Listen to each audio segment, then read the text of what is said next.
tumigil sa ibang mga iba na activities. Awa ng Diyos na nakakayanan. Tulad na nga sinabi ko na hindi lang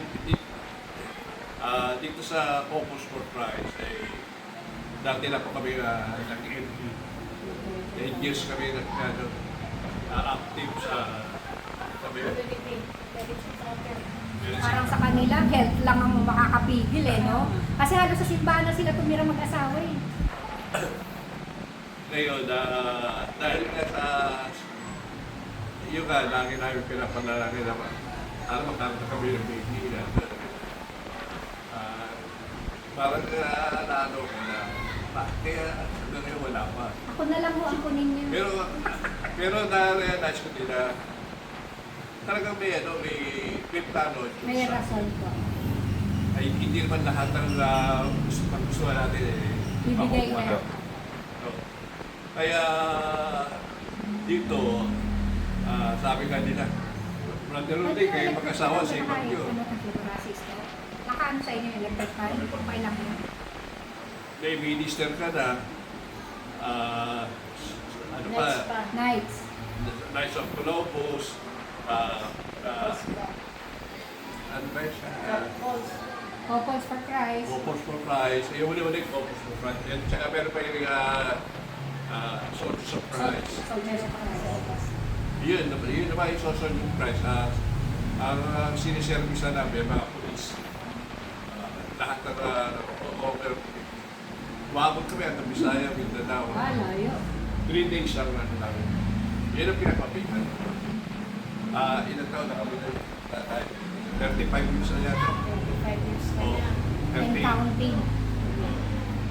Kaya, nung kausap namin si Ao, tapos na, nakatay na kami noon. Ay, napag-usapan may paklasik ka naman. Kaya, CLP dapat dapat handmade lang ako. pero wala siya sinabi na training sa akin. Pero, ewan ko ba, bata, bigla parang, yung una focus ko na, gusto ko sa FE. Yung pagkasanod doon ako lumaki. Nakakuha na. Pero bigla na, sabi ko sa kanya, atin tayo, subukan natin. Praise God. Ito siya sabi pa nga, may banda na tayo. Siya parang Kasi sa banda rin ako, music. mukha nga akong magaling kayo mag-gitara. Iniyayabang ni Sis Lori.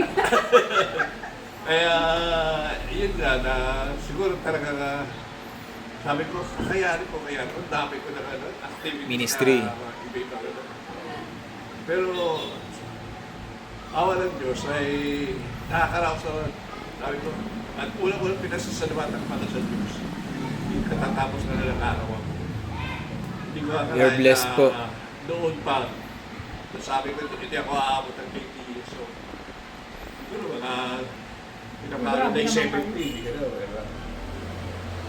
Habang dumadami servisyo ba, posisyon leader, parang mahaba din yung buhay. Parang something like that. Kaya, sige na kayo na 80 na ako, iba na talaga eh. Siyempre, iba na yung kanaw mo. Papagod ka na nabalot na meron pa. Pero di pa rin ako bumaba ako na talagang pinipilit ko, buti nandiyan siya nag-aalalay sa akin. Kaya, pinapangako ko kay Lord na bigyan pa niyo ako ng Lord, para makahatak naman sa mga ibang at proposed na madala dito.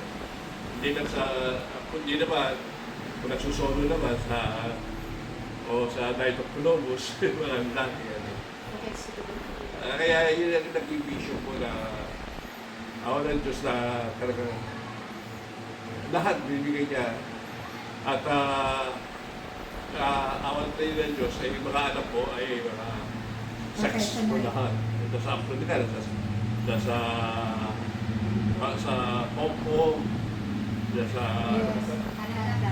Canada, sa US, isa yung panganay ko anak. Kami lang na dito. Pero, ano naman, spipado naman kami na. Kaya, yung, ano natin kanila, pinasok ko. Tapos saan? Huwag mag-imbak ng kayamanan sa Oo. lupa na nasisira. Ako, masabi ko lang dyan, kapag nakalimutan ko yung verse, sinabi natin Panginoon, anong mapapala ng tao, maging kanya ba ang buong daigdig? Opo. Kung mapapahamak naman ang kanyang kahit. Malapit po muna ang kaharian ng Diyos at ang kanyang kapadalan. At ang lahat ng iyan ay bibigay. Bigay sa'yo. Amen. Amen. Amen.